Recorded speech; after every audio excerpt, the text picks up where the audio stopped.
Welcome to our Lesson 10 review session. Today, we'll be diving into subtraction from Lesson 10, specifically how to borrow 1 from the higher digit. We'll use the same pairs of 10 complements that we used in addition: 1 and 9, 2 and 8, 3 and 7, 4 and 6, and 5 and 5.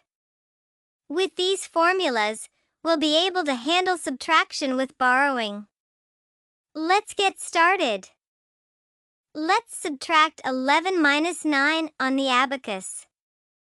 Please pause and try it yourself. When you're done, proceed.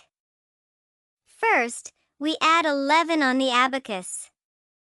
To subtract 9, we realize there aren't enough beads in the ones column. So, we need to borrow 1 from the higher digit. According to our subtraction rules, to subtract 9, subtract 10, then add 1. So, we subtract 10 and then add 1. Now, count the beads. There are 2.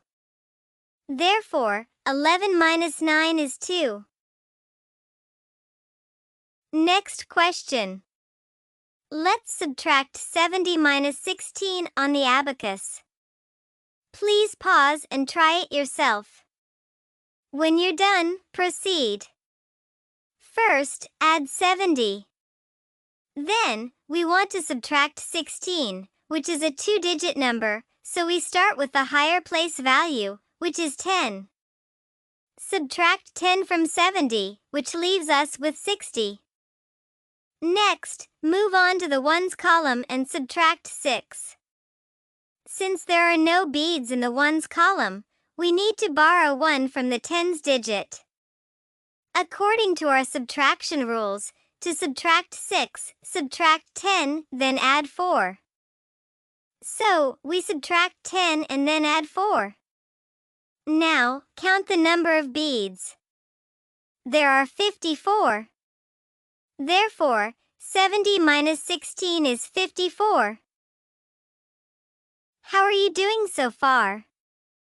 Are you finding the right answers?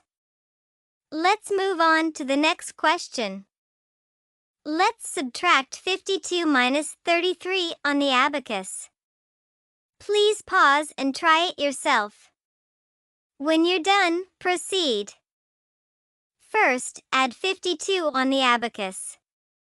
To subtract 33, which is a 2-digit number, we start with the higher place value, which is 30. Since there are no lower beads in the tens column, we need subtract from the upper bead 5.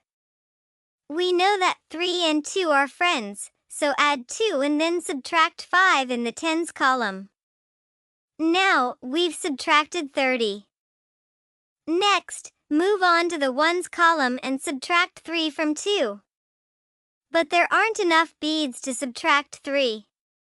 Therefore, we need to borrow 1 from the higher digit and apply the formula to subtract 3, subtract 10, then add 7.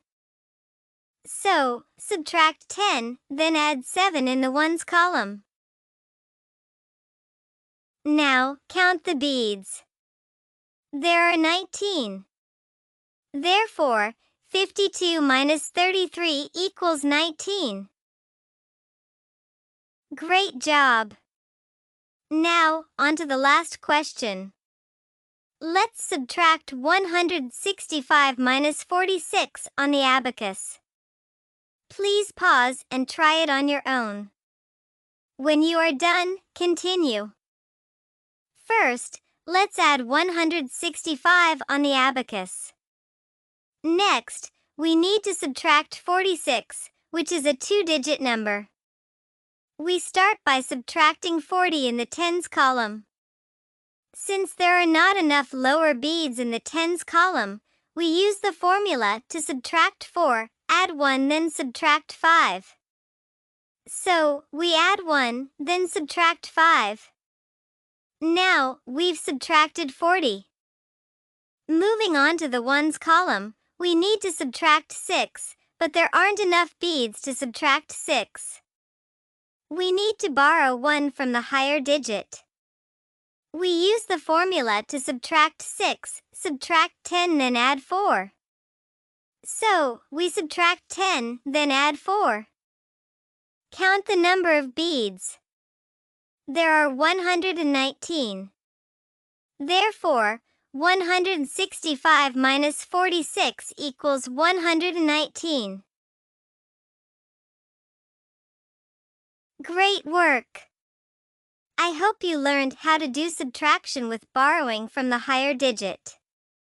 It's always a good idea to print the formula table out and place it nearby until you remember them. Keep practicing. You will improve your abacus skills if you practice every day. Please come back for more practice videos coming up soon. See you in the next video.